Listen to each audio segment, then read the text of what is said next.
The dress was still hanging in the window of Calloway's Fine Goods when Micah Stone pushed through the door, and the bell above it rang like a confession he hadn't meant to make out loud. Mrs. Calloway looked up from behind her counter with the particular expression she reserved for people who walked into her shop carrying something heavier than money.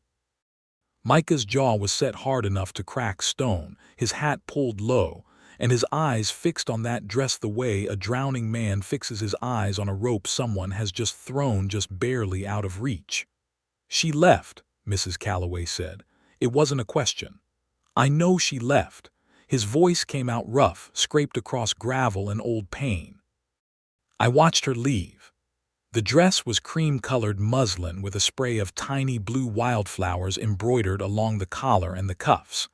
It was the kind of dress a woman wore to a wedding, or to a courthouse, or to some solemn occasion that required her to look like she believed the world could still be beautiful. It had been hanging in that window for 3 weeks, and for 3 weeks Inez Finley had passed it every single morning on her way to the laundry where she worked, and every single morning Micah had watched her slow down and look at it, and every single morning she had kept walking. Today she had come inside. He had been at the far end of the main street of Caldwell, Kansas, leaning against the post outside the hardware store where he had no particular business, when he saw her push open Calloway's door. He had straightened up before he could stop himself. His hand had gone to his hat brim, and then he had stood there for the longest 11 minutes of his 28 years on this earth, watching the door of that shop, waiting. She came out empty-handed. Her face was composed, the way Inez Finley's face was always composed when she was falling apart. He knew that face. He knew it the way he knew the particular sound the wind made coming off the Arkansas River just before a storm, the way he knew the exact weight of a regret he had been carrying for 4 years without putting it down. She walked back up the street without looking in his direction, her head straight, her dark hair pinned under a simple bonnet, and she did not once look at the dress in the window as she passed it. That was the moment Micah Stone made the decision that would change everything between them, though he did not know yet just how much everything it would turn out to be. He walked to Calloway's door. He opened it. The bell rang. "How much for the dress?" he said. 4 years earlier, Inez Finley had arrived in Caldwell, Kansas on a Tuesday in late September of 1878 with $31, a carpetbag that was mostly full of other people's hopes, and a secret she was not yet ready to share with anyone. She had come from Wichita, where she had spent 2 years working as a seamstress for a woman named Mrs. Hartwell, who ran a respectable alteration shop on Douglas Avenue. Before Wichita there had been Abilene, and before Abilene there had been Lawrence, and before Lawrence there had been a farm outside of Jefferson City, Missouri, where she had grown up as the second daughter of a man named Gerald Finley, who believed that women were meant to endure things, not change them. She had changed things anyway. She had left the farm at 19 with her mother's blessing whispered quickly in the kitchen doorway before her father came back from the field, and she had been moving west ever since in the particular way that women move west when they are running towards something, and away from something at the exact same time. The something she was running from was a man named Clarence Holt, who had been her employer in Abilene, and who had decided that his financial generosity toward Inez entitled him to a kind of generosity from her that she had never agreed to offer. When she refused him definitively and permanently one rainy evening in the back room of his mercantile, he had told her that she would never work in any decent establishment in Abilene again, and then he had made good on that threat with the particular efficiency of a man who owned half the buildings on the main street. She had arrived in Caldwell with $31 and a deep and fully justified distrust of men who held power over her circumstances. She found work at the Caldwell Steam Laundry within 2 days, pressing shirts and sheets, and the occasional dress for the women of the town who could afford to pay someone else to do it. The work was hot and exhausting, and paid enough that she could afford a room at Mrs. Peabody's boarding house on Chestnut Street, which was clean and quiet, and had a window that looked out over a small kitchen garden, where Mrs. Peabody grew tomatoes and herbs that made the whole boarding house smell like something worth coming home to. Caldwell in 1878 was a cattle town, the last town on the Kishom Trail before the Indian Territory border, and it had all the particular wildness that came with being a place where cowboys at the end of a long drive came to spend their money on whiskey and cards, and the brief illusion of freedom before they had to turn around and go back. There were 3 saloons on the main street, 2 churches on opposite ends of town that seemed to regard each other with the same suspicion they directed at the saloons, a sheriff who was competent but overworked, and the general atmosphere of a place that could not quite decide whether it wanted to be civilized or not. It was, in short, exactly the kind of town a woman with Inez Finley's history had learned to navigate carefully. She navigated it carefully. She kept to her work and her room and her Sunday mornings at the Methodist church on the north end of town. She was polite to everyone and intimate with no one, and she wore her self-sufficiency the way other women wore jewelry, as something visible and intentional that told the world something important about who she was. Micah Stone had come to Caldwell 6 months after Inez did, in the spring of 1879, riding in from the south with 2 horses, and a reputation he hadn't entirely earned, and a few pieces of the one he had that he would have preferred to leave behind. He was 24 years old, and he had been working cattle since he was 15, first in Texas, then up through the territory on various drives, and he had saved enough over 9 years of that work to put a down payment on 40 acres of flat grassland 3 miles east of Caldwell, where he intended to start a small operation of his own. Not a grand ranch, nothing that required more than himself and 2 good horses and a great deal of patience. Just land, just something that was his. He had a dark past in the specific way that men who grow up without much money and with too much exposure to other men's violence often develop one, not through cruelty of his own nature, but through proximity to decisions that had cost people things they couldn't get back. There had been a cattle drive out of San Antonio in 1876 where the foreman had done something deeply wrong, and Micah had known about it too late to stop it and too early to pretend he hadn't seen it, and the weight of that knowing had rearranged something fundamental in the architecture of his character. He was not a man who spoke much. He was not a man who trusted easily. But he was, under all of that, a man who believed in the specific dignity of treating people the way they deserved to be treated, and that belief had cost him more than once. He met Inez Finley for the first time at Mrs. Peabody's boarding house, where he rented a room for his first 2 months in Caldwell, while his own small house on the 40 acres was being finished. She was coming down the stairs as he was being shown up them by Mrs. Peabody, and they passed each other on the landing, and she looked at him with those steady dark eyes that gave away absolutely nothing, and he said good evening, and she said good evening, and that was the whole of it. But he noticed her. He noticed her in the mornings when she left for the laundry before the rest of the house was awake, and he noticed her on Sunday mornings when she came down in her best dress with her hair carefully done and walked up the street to the Methodist church, and he noticed her in the evenings when she came back from the laundry and ate supper at Mrs. Peabody's table with the quiet self-containment of a person who had learned to need very little from the people around her. He said nothing about any of this noticing, because he was not the kind of man who said things he hadn't thought through completely, and because he had a dark past and 40 acres and a partially finished house, and nothing he could offer her that seemed worth the trouble of starting something. So he said nothing, and the weeks went by. It was the sheriff's deputy, a friendly and talkative young man named Ellis Cooper, who first told Micah about the trouble Inez had come from.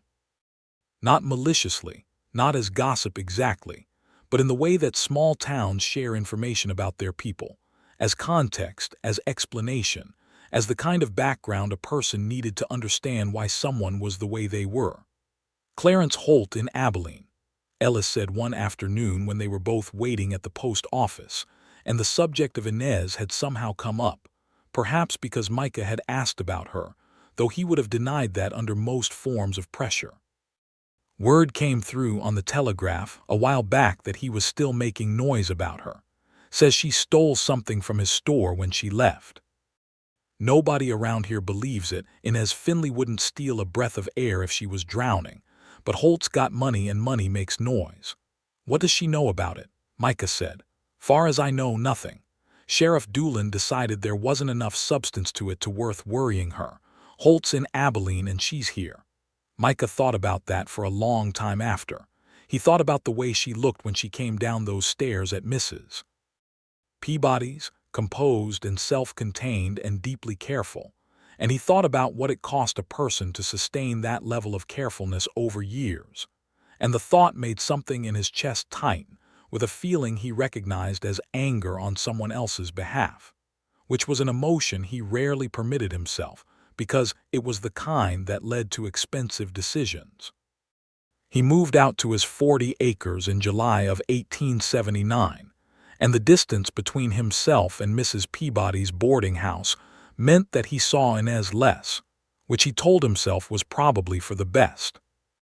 He still came into town twice a week for supplies and feed and the various errands that a small operation required, and when he did he sometimes saw her on the main street, and they would exchange the kind of brief, careful greeting that two people exchange when they have established enough familiarity to be civil and enough restraint to be nothing more. He knew she walked past Calloway's fine goods every morning. He did not know why he knew this, except that he was a man who paid attention to things that mattered to him, and had simply never gotten around to addressing the fact that Inez Finley had become one of those things. The dress appeared in Calloway's window in late August of 1882. Cream muslin, blue wildflower embroidery at the collar and cuffs, the kind of careful, beautiful work that Mrs. Calloway herself did on special commission.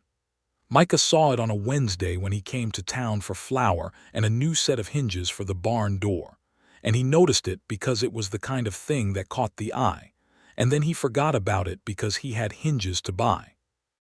He remembered it the following Monday when he happened to be coming out of the hardware store at the same moment that Inez Finley was walking past Calloway's window, and he watched her stop without meaning to stop, the way a person stops when something unexpected reaches through all their careful defenses and touches something they've been trying not to feel. She looked at the dress for 4 full seconds. Then she straightened her shoulders and kept walking. He stood there with a bag of nails he hadn't needed to buy and watched her go, and something in him shifted with the slow, grinding inevitability of a geological event. Not fast, not sudden. Just deep and permanent and completely without his permission. He came back into town the following Thursday and watched her walk past the window again, and the time after that, and the time after that. 3 weeks of watching her slow down and look and keep walking, and 3 weeks of the dress hanging there in the window like a question no one had answered yet. Then on a Tuesday morning in early September, he was at the hardware store for actual legitimate business, a new axle pin for the wagon, and he saw her push open Calloway's door and go inside, and he stood there with the axle pin in his coat pocket and waited. 11 minutes. She came out empty-handed, and her face was composed, and she did not look at the dress as she passed the window, and Micah Stone walked across the street and into Calloway's shop and said, "How much for the dress?" Mrs. Calloway named a price that was 20% more than he had expected and 10% less than he would have paid without argument. He put the money on the counter. Mrs. Calloway took the dress from the window and folded it in the careful, particular way she folded things that mattered, and wrapped it in brown paper and tied it with a length of blue ribbon and handed it to him. He stood there with it in his hands. "Who is it for?" Mrs. Calloway asked, not unkindly.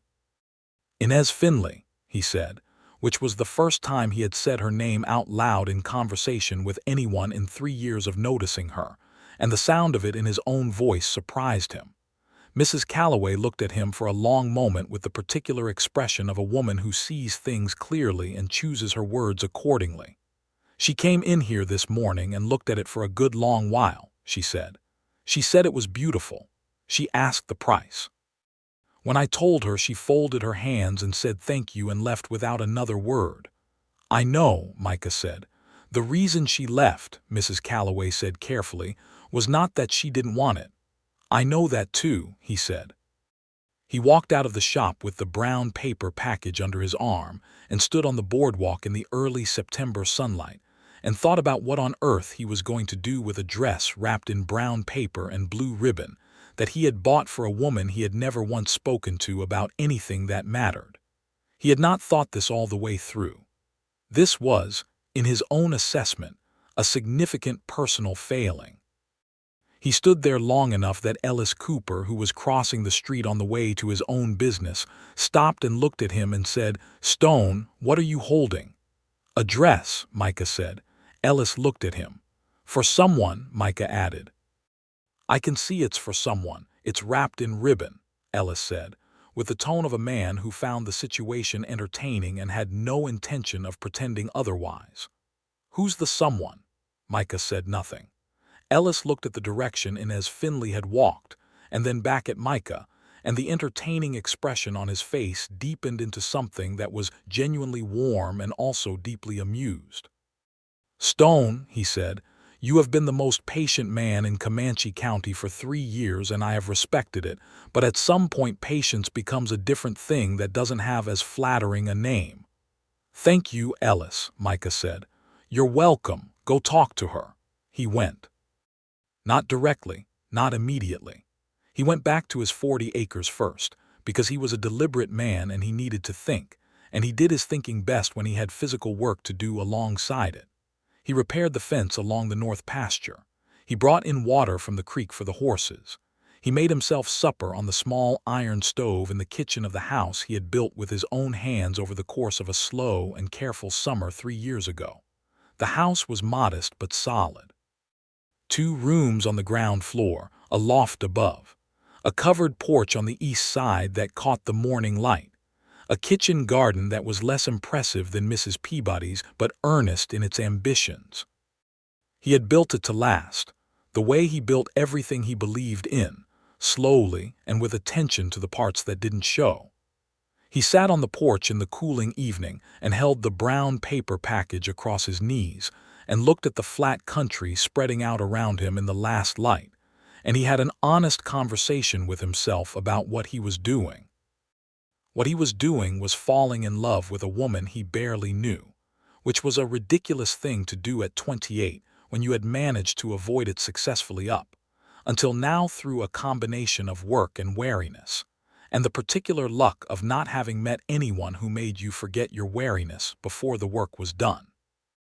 What he knew about Inez Finley: she was hardworking and self-reliant and deeply, quietly proud in a way that had nothing to do with arrogance and everything to do with having earned every good thing she had through her own effort. She had come west from somewhere difficult. She had built a life in Caldwell on her own terms. She had looked at a beautiful dress in a shop window every morning for 3 weeks and had chosen not to buy it, not because she didn't want it. Mrs. Calloway had been clear on that, but because the price was more than she could comfortably afford and she was not a woman who made purchases that strained her, no matter how much she wanted the thing. There was something in that moved him more than almost anything else he could have learned about her. The self-discipline of it, the dignity of it, the quiet way she had said thank you and left without making a scene of her own want. He was going to give her the dress. He did not know how, or when, or with what words, because the honest truth was that he was better with his hands than with his words, better with fences and axle pins and the particular language of things that needed fixing than with the language of things that needed saying. But he was going to do it, because whatever else was uncertain, he was certain of this. He just needed a reason to see her that wasn't obviously just a reason to see her.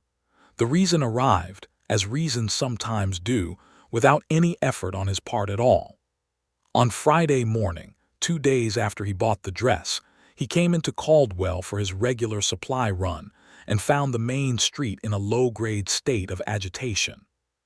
Small clusters of people talking outside the post office and the general store, the particular kind of murmuring that happened when something had arrived or been announced or gone wrong enough to be interesting but not catastrophic.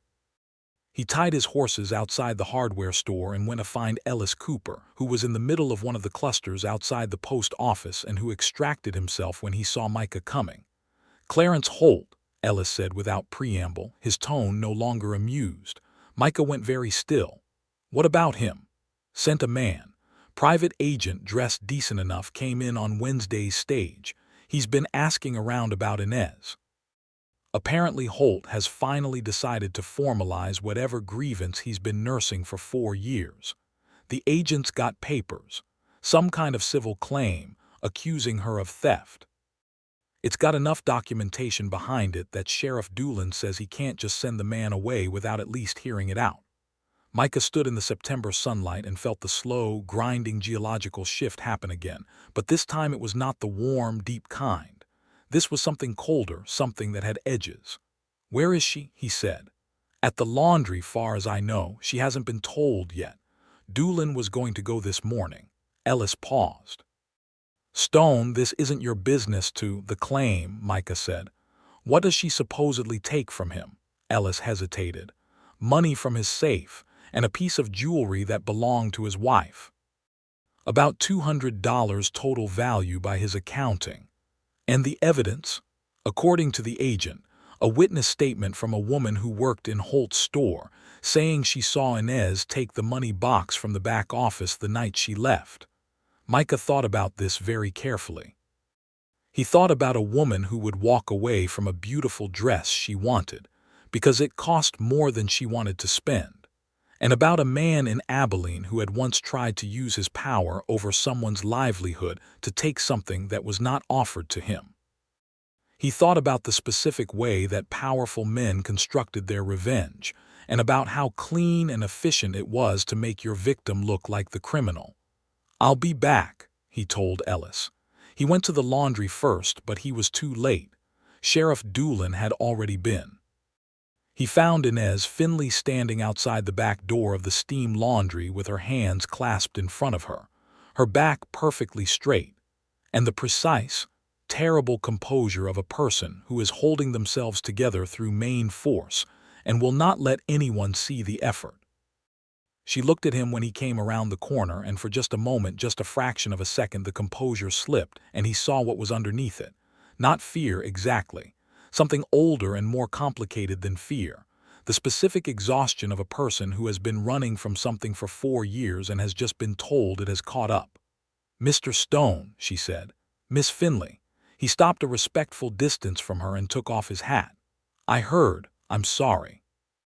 "It isn't your concern." The composure was back in place, every piece of it. "It will be handled through proper legal channels."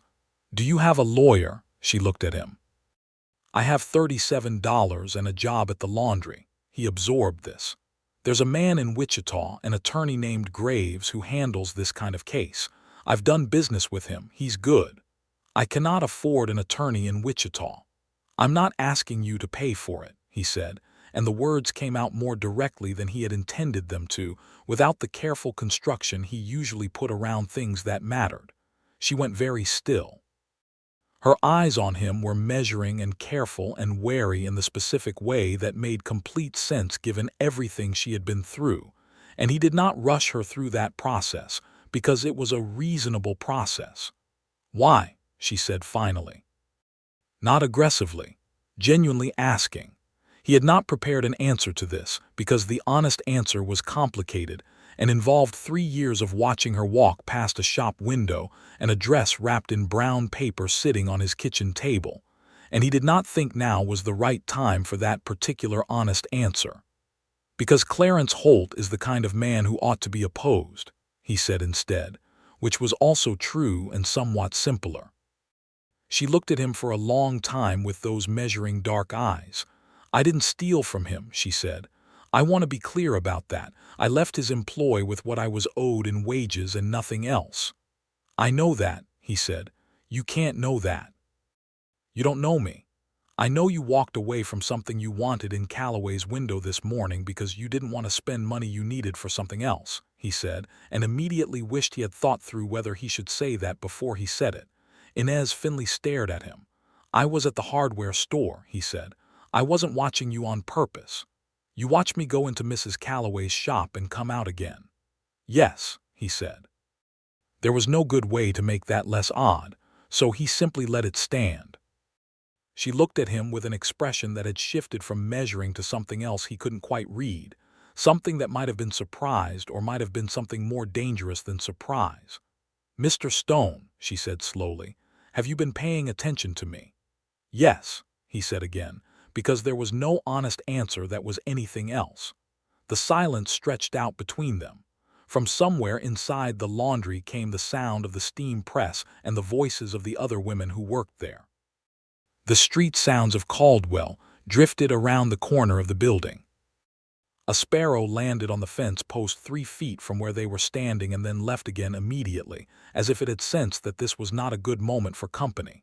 "How long?" she said. "Since Mrs. Peabody's boarding house," he said. "The landing on the stairs, 1879. That was 3 years ago." "Yes." She looked at the ground for a moment, then back at him, and her expression was doing something he had never seen it do in 3 years of careful observation. It was uncertain. Inez Finley, who was certain about everything, looked uncertain. "You bought the dress," she said. It was not a question. He should have been surprised that she knew, but he wasn't. Mrs. Calloway's shop existed in a small town, and small towns have their own particular information economy. "Yes," he said.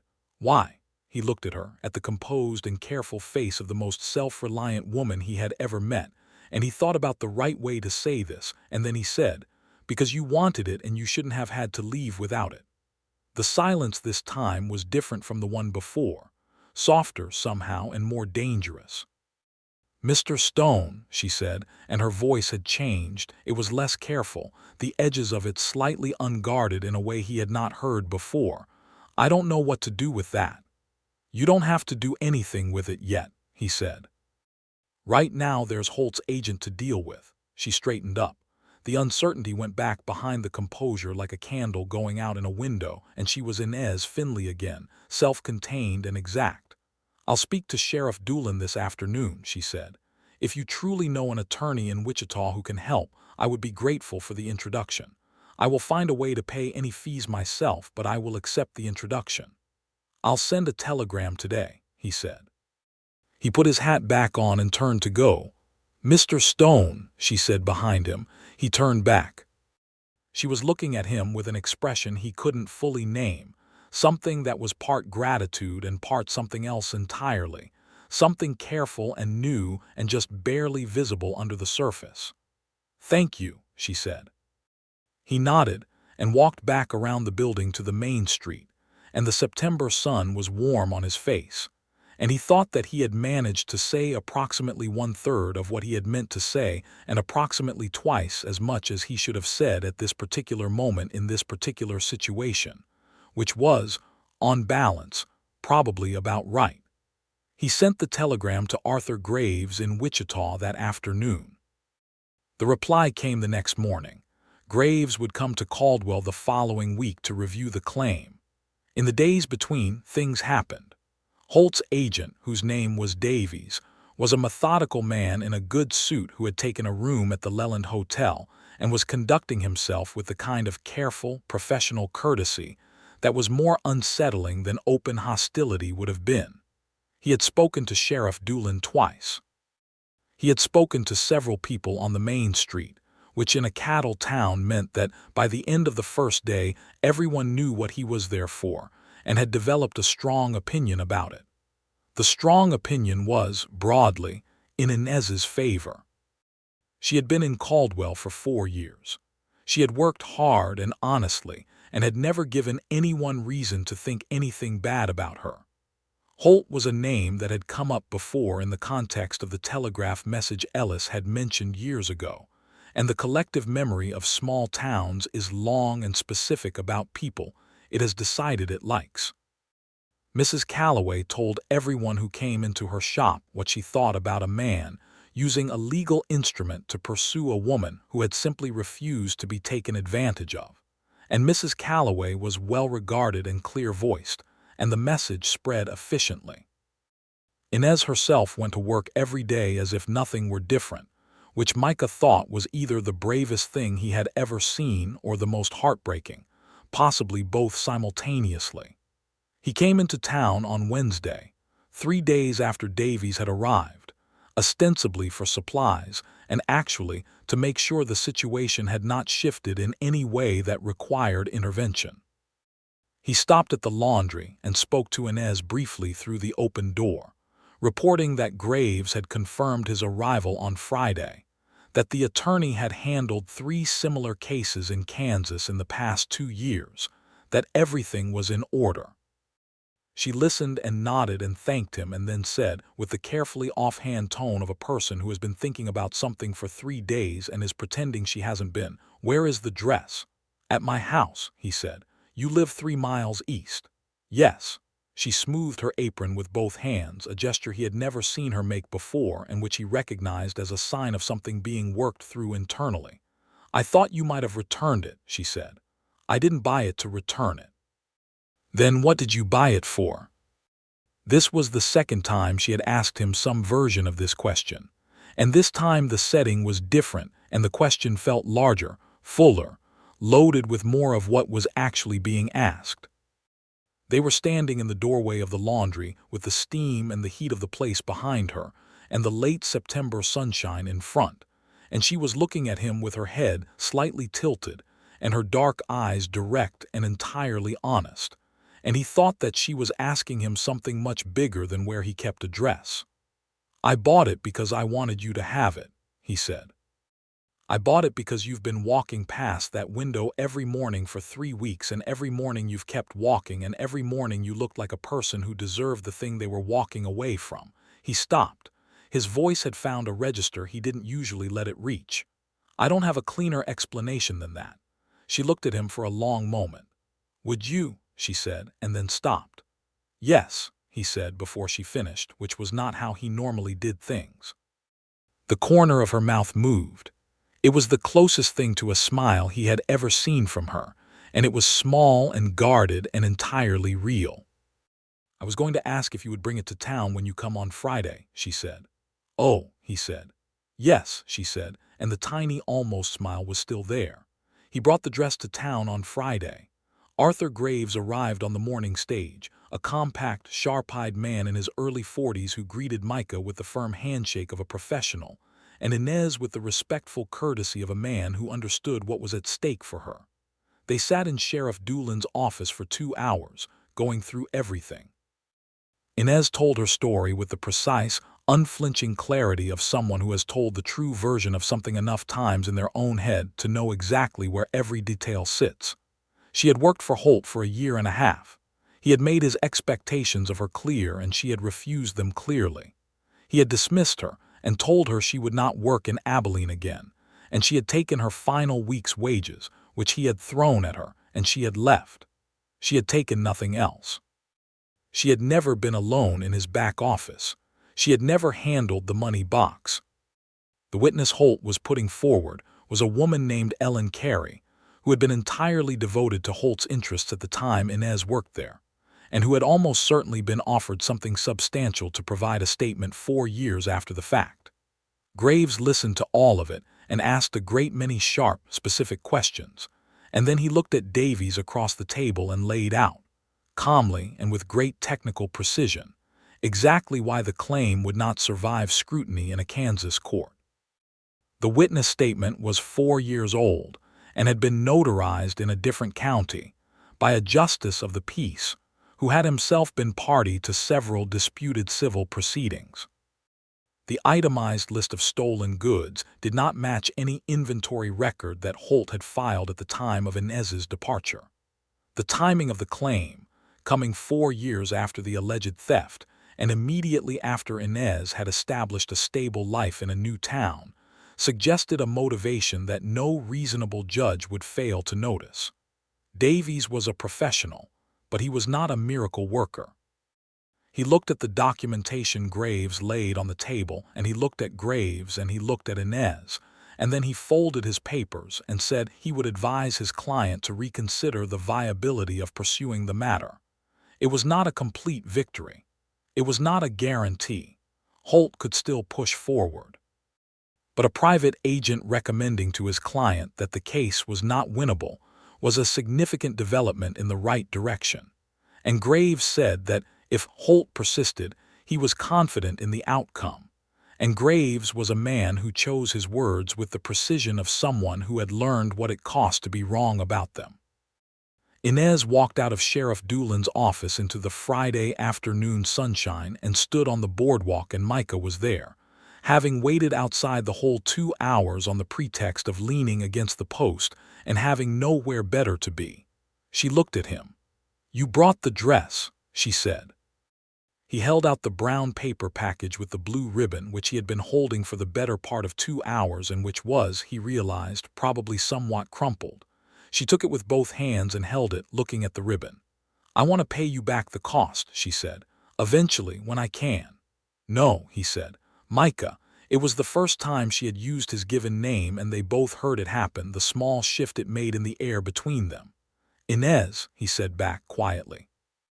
She stood there with the package in her hands in the September light, and her eyes were bright, and she was not quite smiling, but she was not smiling either.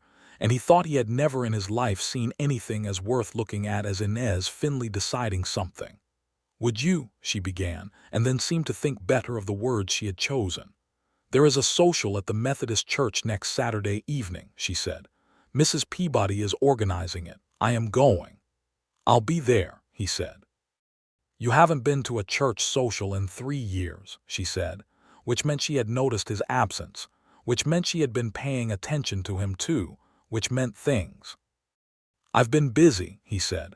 "Micah," she said, and her voice was soft in a way he had not heard it be before, and it reached inside all his careful construction and touched something he had been keeping very still for a long time.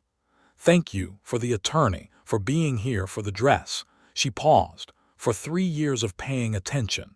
"The attention was easy," he said. "You're worth paying attention to." She looked at him one more moment. Then she turned and went into the milliner's shop 2 doors down from the sheriff's office, the brown paper package pressed carefully against her chest like something precious, and he stood on the boardwalk and looked at the space she had just occupied and felt the exact weight of everything that had just shifted between them. It was the best weight he had ever carried. The following week was not without its complications. Graves sent a letter 3 days later confirming that Davies had indeed communicated to Holt that the case was legally weak and recommending withdrawal. Holt's response was not immediate compliance, but neither was it escalation. It was silence, which in Graves's experience was either a man backing down or a man regrouping, and Graves advised Inez to take some prudent precautions while they waited to see which it was. Inez took his advice seriously in the measured way she took all serious advice, acknowledging it and acting on it practically without letting it derail the work of her days. She continued at the laundry. She continued at Mrs. Peabody's table in the evenings. She did not flinch or retreat or behave like a woman under siege. What she did do was stop walking past Calloway's window on her way to the laundry. She took a slightly different route, down Chestnut Street instead of the main road, and when Micah noticed this change he realized that it was because the window was now empty of the dress, and she did not need to walk past the reminder of wanting something she had not been able to take. She had what she wanted now. It was sitting, wrapped in brown paper, on the small table in her room at Mrs. Peabody's boarding house. Micah knew this because Mrs. Peabody told him on Thursday when he came to call, which was a thing he had never done before, and which required him to stand on Mrs. Peabody's porch and be assessed with the comprehensive and benevolent scrutiny of a woman who considered herself responsible for the well-being of everyone who passed through her establishment. "She's not here," Mrs. Peabody said. "She's still at the laundry. But she told me she's going to the church social on Saturday, and I believe she's intending to wear that dress you bought her, which I think is a lovely thing, Micah Stone, and I also think it is long past time you stopped standing on sidewalks looking at closed doors. Thank you, Mrs. Peabody, he said. You're welcome. Come for supper tomorrow. I'm making a roast, and there's no reason for you to eat alone out there on your 40 acres when there are people here who would like your company. He came for supper on Friday. Inez was there, home from the laundry, in her everyday dress with her hair pinned simply, and she sat across from him at Mrs. Peabody's long table and talked, actually talked, not the careful brief exchanges of people maintaining a cautious distance but real conversation, the kind that goes in unexpected directions and makes you laugh at things you didn't expect to find funny. He learned things. She had grown up on a Missouri farm and could identify cloud formations by type, a skill her mother had taught her with the practical intent of predicting weather, and that Inez had expanded into a genuine love of meteorology. She had strong opinions about the relative merits of different kinds of pie, with fresh fruit pies ranked significantly above custard pies on the grounds that the fruit had done more work to get there. She had a younger sister named Alma still in Missouri who she wrote to every week, and who was recently married to a schoolteacher, which Inez said she found very appropriate because Alma had always been the kind of person who liked things organized and explained. In return, she learned things about him. He had grown up in South Texas. His mother had died when he was 12, and he had been raised after that by his father and an older brother named James who now had a ranch near San Antonio. He had been moving north for 9 years and had not fully expected to stop, but Caldwell had something that made stopping feel like the right choice, and he had made it. She looked at him when he said this last part with a particular directness that was very specific to her. What made stopping feel right? She asked. He thought about telling her a partial truth, something about the land or the town or the specific flatness of the Kansas grassland that he had come to find beautiful in its own austere way.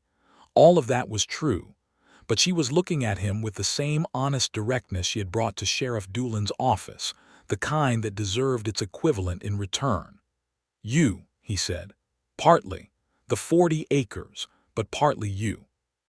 Mrs. Peabody, at the other end of the table, began talking very animatedly with the other boarders about something entirely unrelated, which Micah appreciated with his whole heart. Inez looked at her plate for a moment, and then back at him. I don't know what I'm doing, she said quietly just for him. With any of this, I've been on my own for a long time, Micah. I know how to manage on my own. I don't know how to. She stopped. You don't have to know everything at once, he said. Take your time. I don't know if you've noticed, she said, but I have a history of people who said they were patient and then turned that patience into a kind of pressure. I noticed, he said. I'm not Holt. I know that. She said it quickly and clearly. That's not what I meant. I meant that I want to be honest with you about my limitations before this goes any further. I'm cautious. I may sometimes seem cold when I'm actually just careful. I do things on my own even when there are people who could help, because the help sometimes costs more than the thing it's helping with. He looked at her for a moment. I know a woman who walked out of a shop without buying a dress she wanted because the dress cost more than she was comfortable spending, he said. I know she made that choice because she's the kind of person who doesn't let herself want things she can't manage on her own. I'm not asking you to stop being that person.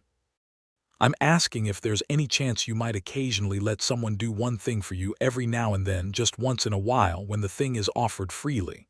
The corner of her mouth moved again, more than a corner this time, an actual smile, small and real and completely unguarded for just a moment before she let it settle back into something more careful. I might, she said. I'm considering it. That's enough, he said. The church social on Saturday was held in the open yard behind the Methodist church, with paper lanterns strung between the fence posts and Mrs. Peabody's famous apple cake on the refreshment table, and a fiddler from the saloon district, who was entirely willing to play hymn-adjacent tunes for a church event, as long as no one asked him to stop playing between songs. Inez came wearing the cream muslin dress with the blue wildflower embroidery at the collar and the cuffs. Micah saw her come through the gate, and he stood absolutely still for a moment, the way a person stands still when something they expected to be beautiful turns out to be more beautiful than expected. The dress fit her perfectly, which surprised him for a moment before he remembered that Mrs. Calloway had made it on commission for someone, and then he thought about who might have commissioned it and went and asked Mrs. Calloway directly, because he was a man who liked to know the complete truth of things. "I made it on general commission," Mrs. Calloway said cheerfully, helping herself to a piece of apple cake. "Sometimes I make a piece on speculation and put it in the window to see who it suits." That dress was made for the woman it suited, and that turned out to be Inez Finley, which I suspected the moment she slowed down to look at it the first time. Micah processed this with the particular feeling of a man who realizes that things are occasionally arranged by forces too efficient to be entirely accidental. He went to find Inez, who was talking to Mrs. Peabody and the minister's wife near the refreshment table, and he waited until there was a natural opening in the conversation, and then he said, "You look beautiful." She looked at him. "Thank you," she said, and she meant it in the full and honest way she meant everything she said. "Would you walk with me?" He nodded toward the edge of the churchyard, where there was a stretch of fence looking out over the open country, the flat grassland going silver gold in the last light. She excused herself from the other women and walked with him to the fence, and they stood there looking at the evening country, and the fiddler played something quietly useful behind them, and the lanterns threw warm light across the grass. "I want to tell you something," Micah said. "All right," she said. "I've been thinking about what I want to say to you since roughly the moment I saw you on Mrs. Peabody's stairs 3 years ago," he said. "And I've been putting it off because I wanted to do it right, and I wasn't sure I could do it right, and then Holt's agent showed up and things got complicated. And I think at this point if I wait for the perfect moment I'm going to be waiting until we're both considerably older than we are now." He paused. "What I want to say is that I think you are the most remarkable person I have met in my life, not in spite of how careful and self-reliant you are, but because of it. You built something real here out of very little under difficult circumstances, and you did it without asking anyone for anything, and you did it with a kind of grace that I have spent 3 years trying to figure out how to tell you I admire." She was very still beside him. "I bought you the dress," he said, "because I wanted to be the person who did something good for you for once, not because you owe me anything, not because I expect anything in return, just because you deserve to have it." He stopped, and then because he was a man who believed in the complete truth of things, and because I love you, Inez. I know we're still at the beginning of whatever this is. I know you need time. But I'd rather tell you the true thing now and let you do what you want with it than keep carrying it around like a secret.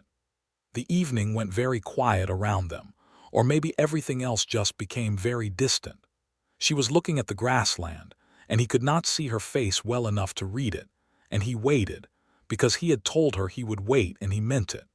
After a long moment she turned and looked at him, and her expression was the most unguarded he had ever seen it. Her eyes were bright and her chin was level, and the careful composure was not absent, but it was no longer there for the purpose of keeping him out. "I have been," she said slowly, "considerably less certain than I appear about a great many things since you walked up to the back door of the laundry last Friday." "Considerably less certain seems like a reasonable response," he said. "I am not in the habit of relying on people," she said. "I find it frightening. I find this," she moved her hand between them briefly, "frightening. You should know that." "I'm not asking you to stop being frightened," he said. "I'm asking if you'll try anyway." She turned back to the grassland and then turned back to him, and something in her face resolved itself. She made a decision. He could see her make it, the way you see a person step across a threshold they've been standing at for some time. "Yes," she said, "I'll try." He let out a slow breath. "Thank you," he said. "You're very calm about this," she said, and there was the corner of the mouth thing again. "I'm not," he said. "I'm exceptionally good at appearing calm." This time the smile broke through entirely, full and warm and real, and he saw it for the first time without any of her guards in front of it, and it was the single most beautiful thing he had experienced in 28 years. Behind them, the fiddler launched into something with a little more momentum, and someone called out for dancing, and the social went on around them with the pleasant, oblivious efficiency of community events everywhere. "Will you dance with me?" he asked. "I'm not very good at dancing," she said. "I'm not either," he said. They danced anyway, and they were not very good at it, and they laughed about that, and the laughing together was easy in a way that Inez Finley, who had not laughed easily with anyone in a very long time, noticed with a start of surprise, and then allowed herself to simply have without analyzing it too carefully. The weeks that followed were the best weeks Micah Stone could remember. He came to town more often. She walked out to his 40 acres on Sunday afternoons when the weather was good, and he showed her the property, the pastures and the small herd he was building, and the kitchen garden, and the house he had made solid and lasting. She walked through it with careful attention, noticing the things that were built well, pointing out in a matter-of-fact way that the porch boards on the east side needed resealing before winter. "You're right," he said. "I know I'm right," she said. "I grew up on a farm." He resealed the porch boards. She brought soup when she came the following Sunday because the weather had turned cold, and he had not been eating properly, which she had determined from the evidence of 2 Sunday afternoon visits, and the particular thinness of his appearance that suggested a man who fed himself as an afterthought. He ate the soup, and admitted it was better than anything he had made for himself in months. "You could learn to cook better," she said. "I could," he agreed, "or I could marry a woman who is already good at it." The silence that followed this was different from the earlier silences. It was thick with implication and perfectly still. "Micah Stone," she said. "Inez Finley," he replied. She was sitting across from him at his kitchen table with the soup pot between them and the October light coming through the east window, and she was wearing her everyday brown dress, and her hair was coming loose from its pins from the walk out from town, and she was looking at him with the precise, steady directness that he had spent 3 years admiring at a careful distance. "Is that a proposal?" She said.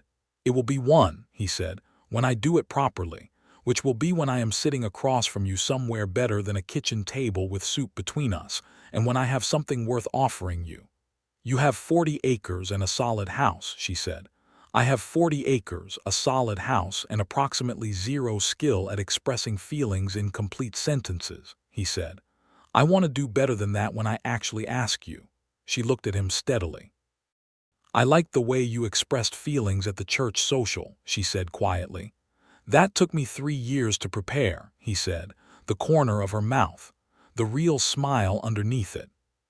"Take your time," she said, which was what he had said to her on the boardwalk outside the sheriff's office, and he recognized it returning to him and accepted it with the feeling of something being given back. In November, a letter came from Graves confirming that Holt had officially withdrawn the claim.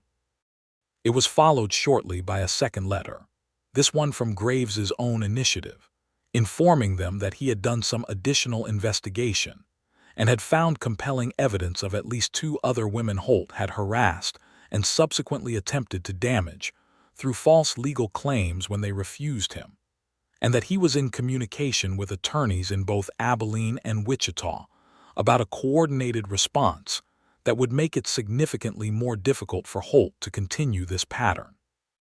Inez read this letter at Mrs. Peabody's table twice, very carefully, and then she set it down and sat quietly for a moment with her hands flat on the table. "It's over," Mrs. Peabody said. "It seems to be," Inez said. "How do you feel?" Inez thought about this with her characteristic honesty. "Lighter," she said, "and angry that it took this long, angry that he was able to do it at all, but lighter." She wrote to Graves thanking him for the additional work and asking if there was anything she could contribute to the effort to hold Holt accountable. Graves replied that her written account of her own experience, if she was willing to provide it, would be a useful addition to the documentation. She wrote the account with the same precise, unflinching clarity she had brought to Sheriff Doolin's office and sent it, and felt something she had been carrying for 4 years shift and lighten in her chest. She told Micah about it on his next visit to town. "Good," he said, with a quiet definiteness that was entirely characteristic of him. "He helped 2 other women the way you helped me," she said. "Graves. And you by providing the account." She looked at him. "It doesn't fix what was done." "No," he agreed, "but it means the next woman he decides to ruin has a harder time of it. That's worth something." "Yes," she said, "it is." She reached across the small space between them where they were standing outside the post office, and she put her hand briefly on his forearm, just for a moment, a light, deliberate touch, and then withdrew it. It was the first time she had touched him, not the incidental proximity of dancing, but intentional and direct, and they were both aware of the distinction. "Saturday afternoon," she said. "The weather is supposed to be clear. I'll walk out." "I'll have the soup this time," he said. She laughed and went to get her letters from the post office, and he stood on the boardwalk in the November light and thought about the weight of a hand on his arm, and how something so small could be the largest thing that had happened to him in years. The proposal he had promised to do properly happened in December, on the kind of clear winter afternoon that the Kansas plains specialized in, cold and brilliantly lit, the grassland gone to pale gold and the sky an unreasonable shade of blue. He had not brought a ring because he thought she should choose one if she wanted one, and because he had spoken to her enough at this point to be confident she would prefer the choice to the surprise. He had been very deliberate about everything else. The porch had been resealed. The kitchen was clean. There was a fire in the fireplace and coffee on the stove, and a plate of the apple cake he had made himself from Mrs. Peabody's recipe, which Mrs. Peabody had written out for him without comment and with great warmth. Inez arrived in the afternoon, walked the 3 miles from town in her wool coat and her good boots, with the color in her cheeks from the cold and her breath making small clouds in the air. He met her at the gate. They walked the property first, because she liked to walk it and he liked to walk it with her, and he showed her where he was planning to expand the north pasture in the spring, and she made a practical observation about drainage that he noted to address, and they stood at the far edge of the property where the land dipped slightly toward the line of cottonwood trees along the creek and looked at the winter country. He turned to face her. She looked back at him with those direct dark eyes and waited. "I've been thinking about what I want to say," he said, "and I've decided that the simplest version is the truest one. I love you. I want to build something here on this land, and I want to build it with you. I think we would be good at it together, not because you need me. I know you don't need anyone, but because 2 people who choose each other freely are different from 2 people who need each other to survive. I'm choosing you, Inez, freely and completely. I'd like to spend the rest of my life doing that if you'll let me." She looked at him for a long moment. "Yes," she said, not slowly, not with qualification. Straight and clear and definite, he breathed. "Yes," she said again, and she was smiling, not the corner of the mouth thing but the full, real smile that he had seen for the first time at the church social, and it was better outdoors in the winter light. "I'm choosing you too, also freely and completely. And I would like to point out that I am choosing a man who cannot cook, so this is a significant sacrifice on my part." He laughed out loud, the first real laugh she had heard from him, open and warm and completely unguarded, and she looked at him with a brightness in her eyes that she made no effort to contain, and he stepped forward and put his hands on her face and kissed her, gently, and with the complete attention of a man who has thought carefully about this moment and intends to do it properly. She kissed him back with the particular honesty that was the most essential thing about her, without reservation, without calculation, with all the warmth she had been keeping carefully on the inside for a very long time. They went inside and sat by the fire, and he told her about the apple cake, and she was moved by it in a way she did not hide, and they talked about what the spring would look like, expanding the north pasture and building a better kitchen garden and possibly adding a second horse, and also about the fact that she would want to keep working at least for a while, because her work was her own and she was not ready to give that up. And he said, of course, that was never in question. She went back to town as the sun was going down, and he walked with her most of the way, and they parted at the edge of town with the particular reluctance of people who have just discovered that parting requires more effort than it used to. They were married in March of 1883 at the Methodist Church on the north end of Caldwell, in front of Mrs. Peabody and Ellis Cooper and Mrs. Calloway and Sheriff Doolin, and a large portion of the town who had been quietly invested in this particular development for some time. Inez wore the cream muslin dress with the blue wildflower embroidery at the collar and cuffs. Mrs. Calloway, seated in the third pew, had the expression of a woman watching something she had helped arrange by putting a dress in a window at precisely the right moment, and she did not attempt to hide the satisfaction. The service was brief, and the words were real.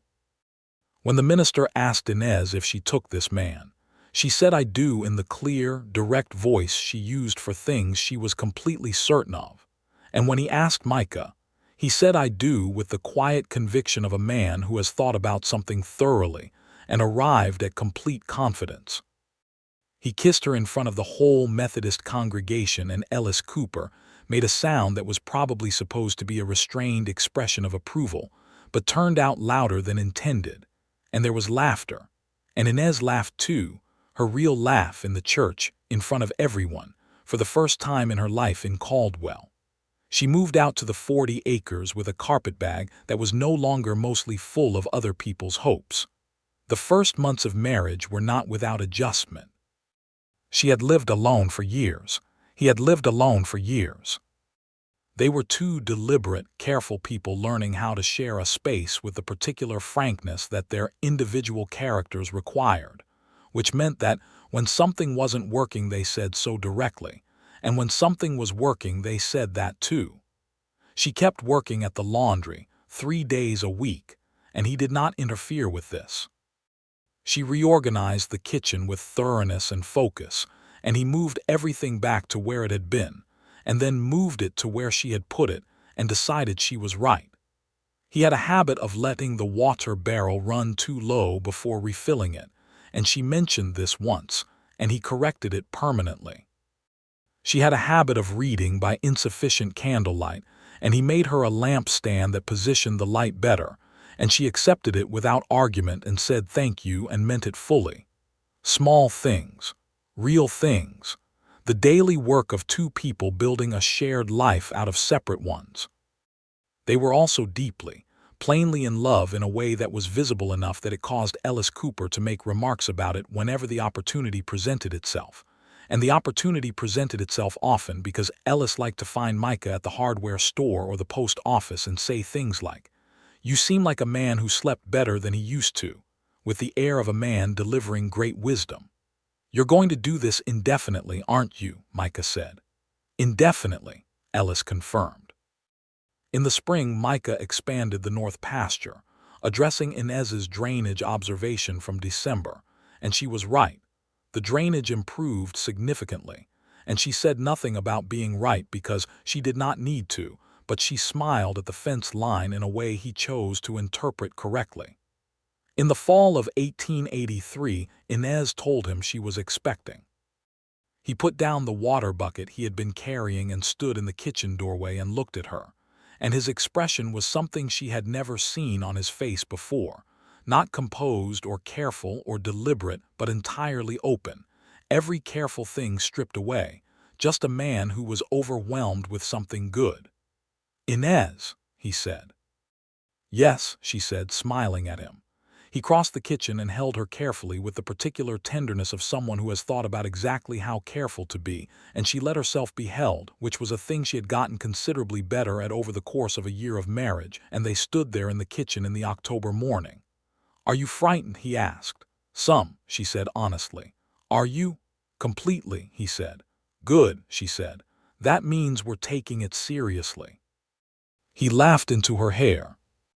Their son was born in June of 1884, on a warm morning when the Kansas light was long and gold, and they named him Thomas after Micah's father, with Finley as a middle name, which Inez had not expected him to suggest, and which made her cry briefly and quietly into the blanket of the small boy she was holding. Thomas was healthy and loud, and had dark eyes that were clearly his mother's, and a determined set to his jaw that made Mrs. Peabody, who came out to visit the week after the birth, say that he was absolutely Micah Stone's son. Inez wrote to her sister Alma in Missouri with the news, and Alma replied with enormous enthusiasm, and said she would come to visit in the autumn with her husband. And she did. And the visit was one of the best weeks Inez had experienced in years. The particular warmth of having someone from before in the same room as the life she had built after.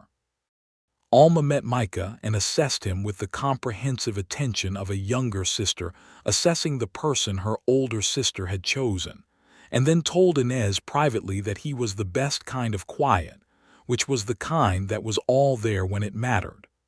"I know," Inez said. "You seem happy," Alma said, with some wonder in it because she remembered who Inez had been before, what the farm had done, what Holt had done, all the accumulated weight of things that had taught her sister to keep herself behind glass. "I am," Inez said, simply and completely. The 40 acres grew over the following years. Micah bought the adjacent 20 in 1885, and Inez had left the laundry by then, but had started a small alterations and seamstress business from the house, using the skills she had built in Wichita and the years before, working for herself on her own terms at a pace that suited the demands of Thomas, who was a child of considerable energy and opinion. She was good at it, and word spread in the way that word spread in small towns, and by 1886 she had more work than she needed, which meant she could be selective about what she took, and she chose the work that interested her and declined the rest. And this was a kind of freedom she had not allowed herself before, and which tasted like the finest thing she had ever had. In 1886, their second child arrived, a daughter they named Clara, and Thomas was 2 years old and deeply uncertain about the new development until Clara grabbed his finger in her small fist and held on, at which point he decided she could stay. Micah watched this from the doorway of the bedroom where Inez was sitting up in bed with Clara and Thomas perched on the edge of the mattress with his hand committed to his sister's grip, and the expression on his face was the same open, stripped of all careful things expression it had been when Inez had first told him about Thomas, only larger now, encompassing more. "You're doing it again," Inez said, looking at him from the bed. "Doing what?" he said. "The face," she said. "The one where you forget to look calm." "I'll work on it," he said. "Please don't," she said. He came and sat on the bed beside her, and she leaned into him with the ease of a person who has learned over 3 years of practice that leaning on someone is not the same as needing them in the frightening way it used to seem. And Thomas climbed up between them and insisted on being included, and Clara held on. Caldwell grew and changed around them.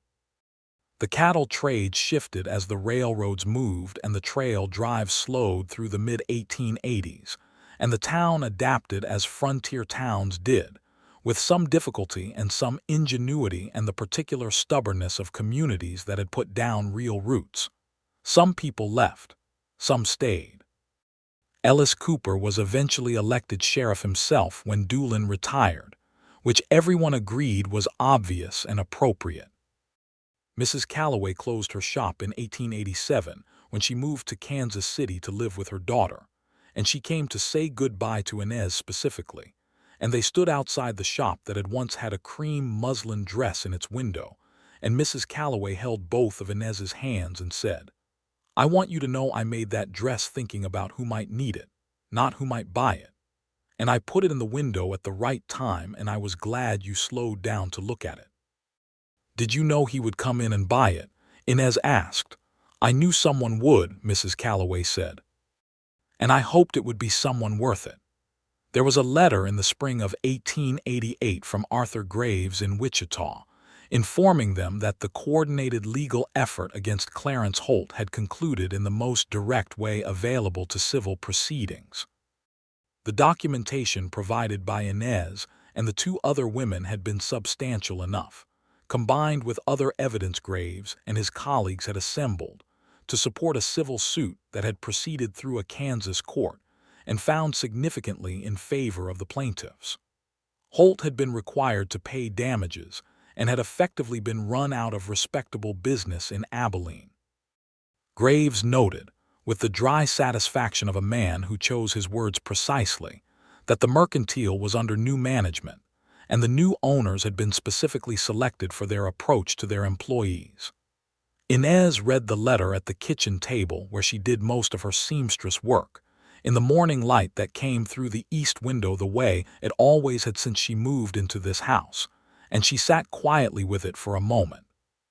Then she folded it carefully and put it with her other important papers in the small box she kept in the bedroom.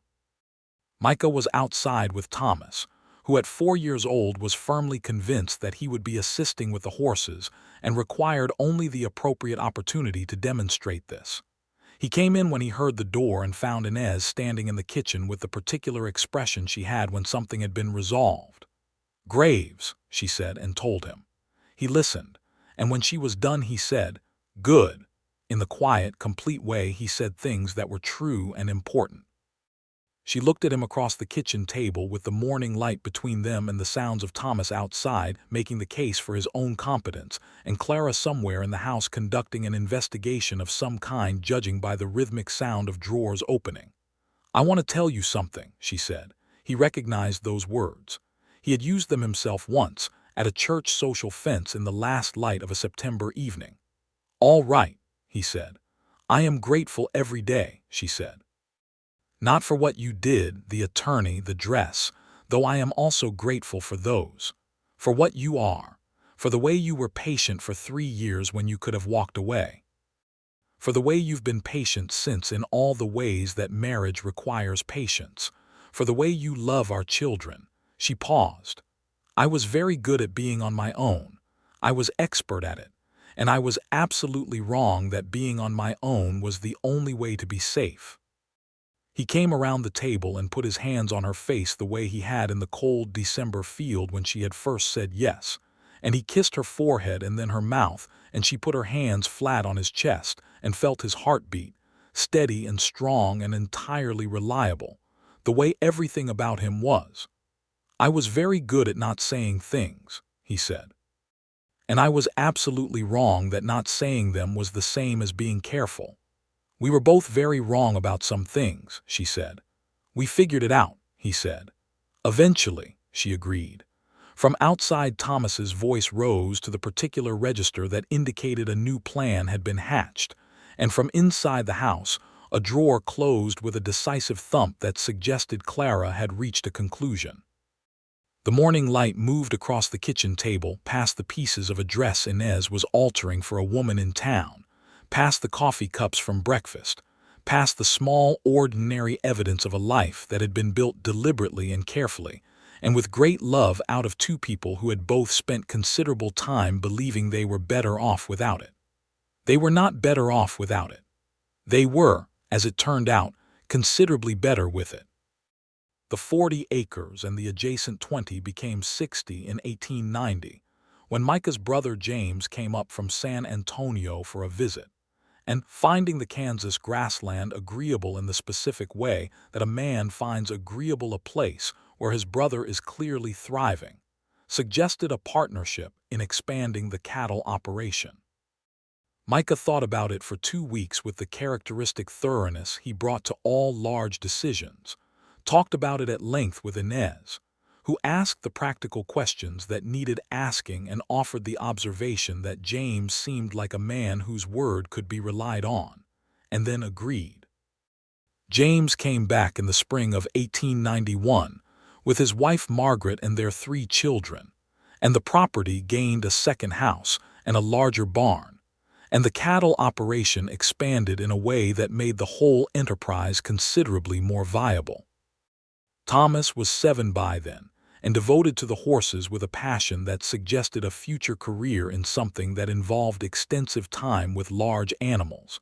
And Clara at 5 had developed an interest in her mother's seamstress work, and sat beside Inez at the kitchen table, conducting her own parallel projects with a scrap of fabric and a slightly too large needle and enormous determination. Margaret and Inez liked each other with the directness of two women who had very little patience for pretense and considerable respect for practical competence, and this made the expansion of the household into a larger, interconnected operation smoother than it might otherwise have been. There were still difficult things. The winters on the Kansas plains were genuinely hard. The blizzard of 1886 had been serious, and the winter of 1891 was cold enough to be frightening, and managing livestock in that cold was brutal work. The cattle market had its difficulties and its cycles. There were sick children and the specific terror of those nights, and the profound relief of mornings when the fever had broken. There were arguments, as there are in any real marriage between two people of strong and clear opinions, and these were worked through with the same frank honesty that had characterized the relationship from the beginning, sometimes messily, always completely. In the spring of 1893, their third child arrived, a second son they named Gerald after Inez's father, which surprised Micah until she explained that she was not naming him for the man her father had been, but for the man she wished he had been, and that carrying a name forward and carrying all that a person was were not the same thing. Gerald turned out to be the most serene of their children, a quiet baby who watched the world with interest and grew into a thoughtful boy, which Clara found deeply suspicious, and Thomas found reassuring as a counterbalance to Clara's intense and energetic approach to everything.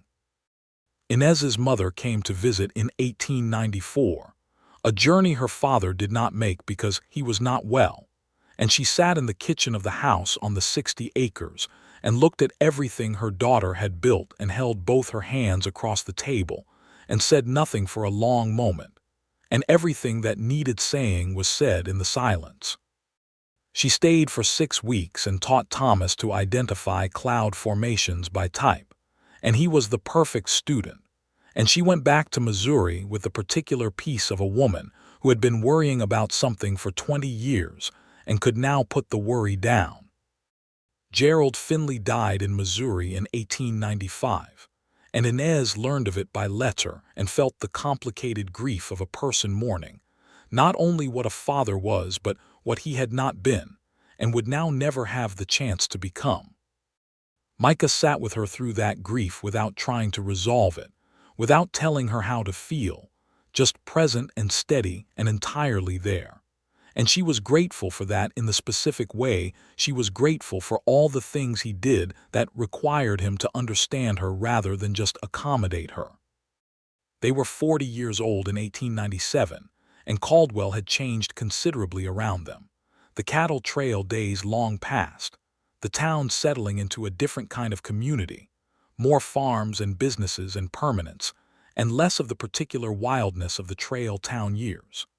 The railroad had done what it always did, brought stability and changed the character of the place in ways that were sometimes good and sometimes represented a kind of loss that was worth acknowledging. Their children were growing into themselves. Thomas was 13 and working alongside Micah and James on the cattle operation, with the serious application of a boy who knew exactly what he wanted. Clara was 11 and had in fact inherited Inez's skill with a needle to a remarkable degree, with the addition of her own strong aesthetic opinions about color and pattern that Inez found both challenging and deeply admiring.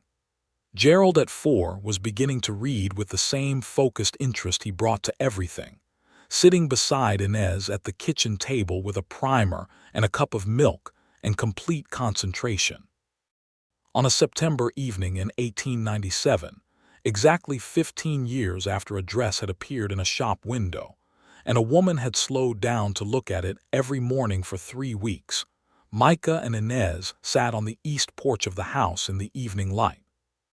The porch boards were solid and well sealed. The kitchen garden was at the end of its season, the last tomatoes coming in. The sounds of the household moved around them, Thomas and James talking in the barn about something to do with the horses, Clara's voice from inside where she was doing something at the table, Gerald already asleep because he was 4 and kept his own clear schedule. Inez had her mending in her lap, which she occasionally did in the evenings, though less than she once had, because she had more work than she needed now, and could afford to choose when and what. Micah had his coffee cup and nothing else because he had found over 15 years that the best use of an evening on the porch was simply to be on the porch. "Are you thinking about something?" she asked without looking up from her mending.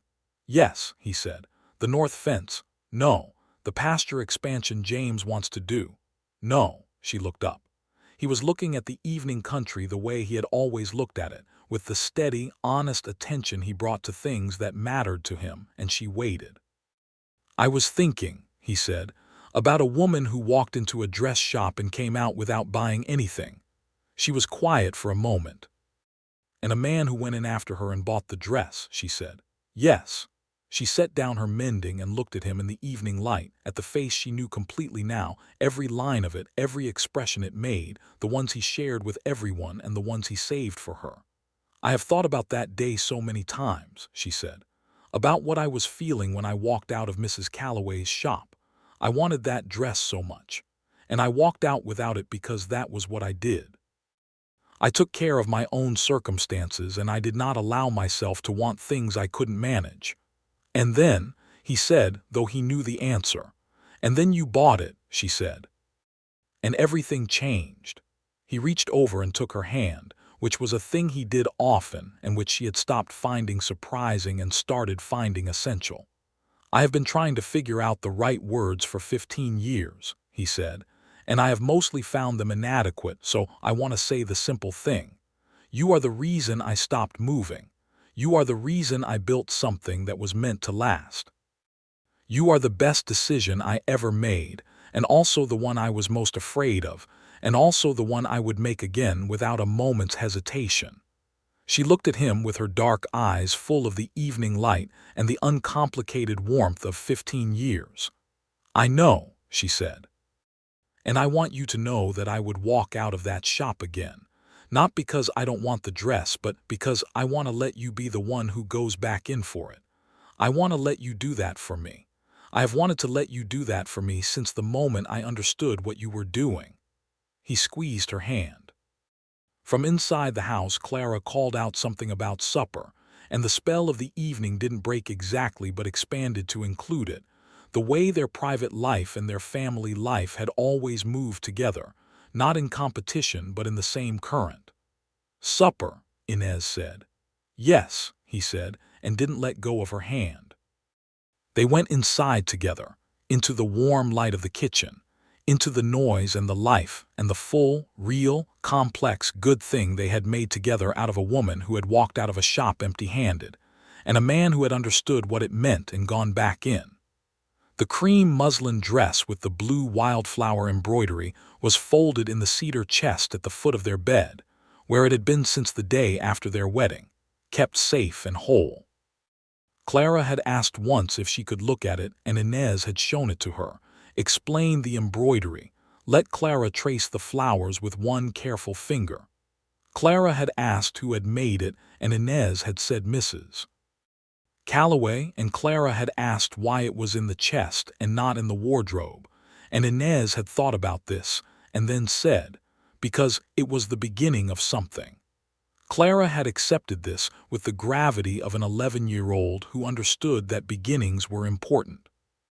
The beginning was in the cedar chest, and the story of it was in everything around it, in the house and the land and the children and the man who came in from the barn in the evenings and sat on the east porch in the last light and held her hand.